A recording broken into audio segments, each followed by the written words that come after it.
Assalamualaikum warahmatullahi wabarakatuh. Kami dari kelompok 1 ingin mempresentasikan tentang kegagalan ekonomi Uni Soviet.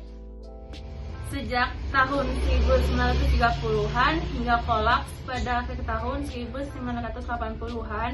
Uni Soviet secara praktis hampir tidak pernah mengubah kebijakan ekonominya. Perekonomian disusun secara terpusat lalu dilaksanakan oleh Gosplan dan diorganisasikan dalam rencana 5 tahun. Pada praktiknya, rencana ini seringkali tidak berjalan sebagaimana mestinya. Semua keputusan ekonomi dilakukan oleh pemimpin politik. Beberapa layanan dasar untuk masyarakat didanai oleh pemerintah, misalnya layanan pendidikan dan kesehatan. Kegagalan ekonomi Uni Soviet. Uni Soviet adalah negara pertama yang mengadopsi sistem ekonomi terencana, di mana produksi dan distribusinya dilakukan secara terpusat dan dikendalikan oleh pemerintah. Sistem ekonomi terencana yang diterapkan pada masa-masa awal kekuasaan Bolshevik adalah peraturan komunisme yang diantaranya termasuk nasionalisasi industri. Peraturan ini ternyata malah menyebabkan perekonomian Rusia pra-Uni Soviet kolaps sehingga pada tahun 1921, Lenin menggantikannya dengan kebijakan ekonomi baru yang melegalkan kembali perdagangan bebas dan kepemilikannya bisnis secara kecil-kecilan. Pada awal tahun 1940, perekonomiannya pun cepat bangkit kembali. Tetapi hanya sedikit produk buatan Uni Soviet yang diperdagangkan secara global. Setelah pembentukan Blok Timur, perdagangan dengan negara lain mulai meningkat. Gandum dan barang kebutuhan rumah tangga merupakan barang impor utama Uni Soviet pada tahun 1960-an. Selama perlombaan senjata pada masa Perang Dingin, Uni Soviet banyak menghabiskan anggarannya untuk belanja militer. Pada masa itu, Uni Soviet juga menjadi pengekspor senjata terbesar. Sektor industri alat berat dan pertahanan diberikan prioritas lebih tinggi daripada barang kebutuhan rumah tangga.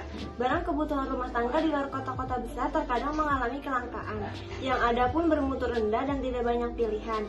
Dengan sistem ekonomi terpusat, pelanggan hampir tidak berpengaruh dalam proses produksi sehingga perubahan permintaan terhadap barang oleh konsumen yang pendapatannya lebih tinggi tidak dapat dilakukan. Meski statistik dan pertumbuhan ekonomi Uni Soviet sulit diperkirakan secara pasti, diperkirakan ekonomi Soviet terus tumbuh secara pertengahan tahun 1980 selama dekade 1950 dan 1960. Pertumbuhan ekonominya lumayan tinggi dan sebanding dengan negara-negara barat. Akan tetapi, pada tahun 1970-an pertumbuhan ekonomi itu mulai stagan meski masih tumbuh secara positif. Pada tahun 1987, Mikhail Gorbachev mencoba memperbaiki dan mereformasi ekonomi melalui program Psekotropika. Kebijakan itu melonggarkan kendali negara atas perusahaan, tetapi tidak diikuti dengan insentif pasar sehingga terjadi penurunan tajam pada hasil produksi. Perekonomian negara yang sudah terpengaruh akibat berkurangnya nilai ekspor minyak pada tahun 1980-an mulai kolaps.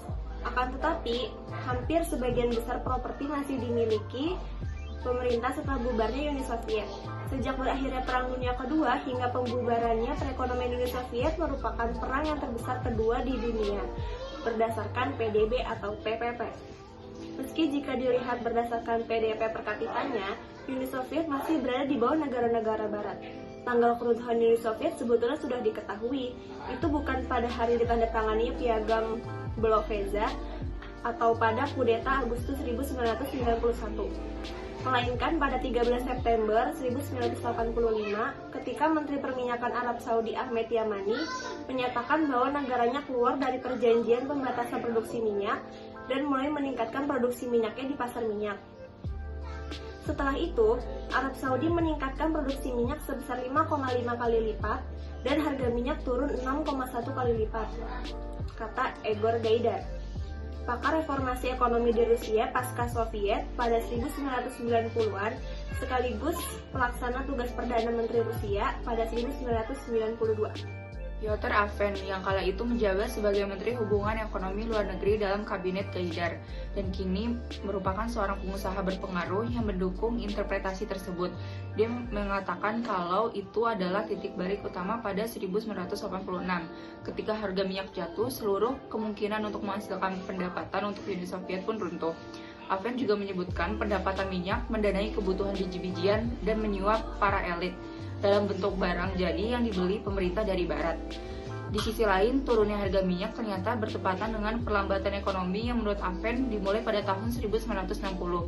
Tren jangka panjang ini yang diperparah dengan penurunan pendapatan minyak menyebabkan runtuhnya model ekonomi Soviet. Pada saat yang sama, beberapa ahli percaya bahwa terlepas dari inefisiensi ekonomi Soviet dan kelangkaan barang-barang pokok, situasi kala itu tidak terlalu buruk. Vladimir, sosiolog terkenal Soviet yang kemudian menjadi warga negara Amerika, mengatakan dalam dekade terakhir, tingkat pertumbuhan ekonomi terus menurun, kualitas barang memburuk, dan kemajuan teknologi melambat. Meski demikian, kondisi kala itu sebetulnya lebih bersifat kronis daripada fatal atau mematikan. Layaknya orang yang sakit, masyarakat yang sakit pun bisa berumur panjang. Memang, berdasarkan statistik resmi Soviet, PDB, negara baru mengalami penurunan untuk pertama kalinya pada tahun 1990, setahun sebelum keruntuhan. Cukup sekian penjelasan dari kami. Kurang lebihnya mohon maaf. Wassalamualaikum Assalamualaikum warahmatullahi wabarakatuh.